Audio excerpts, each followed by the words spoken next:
Park street নামটা শুনলে মনে হয় পার্ক নিশ্চয়ই কোথাও আছে, কিন্তু সত্যিই কি পার্ক স্ট্রিটে কোনো পার্ক আছে? আজ বড়দিনের আলোয় সেজে ওঠা এই রাস্তায় দাঁড়িয়ে সেই হারিয়ে যাওয়া পার্কটাকেই খুঁজে বার করব আমরা। পার্ক স্ট্রিটের পার্কটা কোথায়, এই প্রশ্নটা অনেকের মাথাতেই আসে, কারণ পার্ক স্ট্রিটের নাম কিন্তু কোনো পার্কের কাছ দিয়ে রাস্তা যাওয়ার জন্য নয়। এই নাম এসেছে একজন মানুষের ব্যক্তিগত পার্ক থেকে। হ্যাঁ, আজ সেই ফান্ডাটাই আপনাদের শোনাতে আমি অভ্রনীল হাজির হয়েছি। চলুন তাহলে সেই ইতিহাসটা একটু জেনে নিই।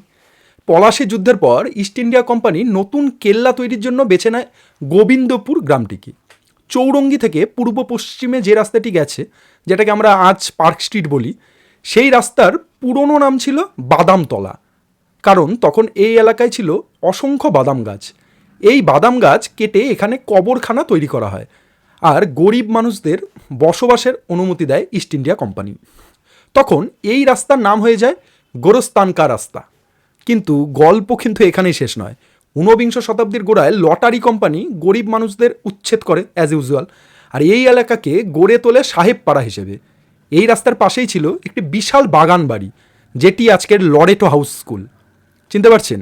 এই বাগান বাড়ির প্রথম দিকের মালিক ছিলেন উইলিয়াম ফ্র্যাঙ্কল্যান্ড।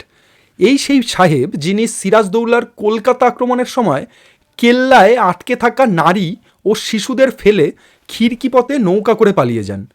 পরবর্তীতে এই বাগান বাড়ি হাত বদল হয়ে হেনরি ভ্যান্সিটার্টের বাসভবন হয়।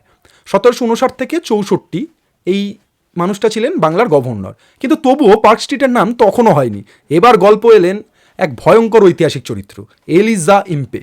ইনি ছিলেন দেশের তৎকালীন সুপ্রিম কোর্টের প্রধান বিচারপতি। আজকের কলকাতা হাইকোর্ট তখনই ছিল আমাদের দেশের সুপ্রিম কোর্ট। এই এলিজা ইম্পে, এই সাহেব সেই বিচারপতি যিনি বাংলার প্রথম ফাঁসির আদেশ দিয়ে মহারাজা নন্দকুমারকে ফাঁসিতে ঝোলান। এই এলিজা ইম্পে সাহেবই যখন এই বাগান বাড়িতে থাকতে শুরু করেন, তখনই শুরু হলো আসল গল্প। এই বাড়ির বাগান ছিল বিশাল, মানে বর্তমানে যেটা চৌরঙ্গি থেকে ক্যামাক স্ট্রিট, তাহলে বিস্তারটা ভাবুন কত বড় জায়গা।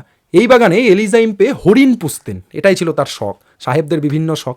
লোকমুখে তাই জায়গাটির নাম হয়ে যায় ডিয়ার পার্ক।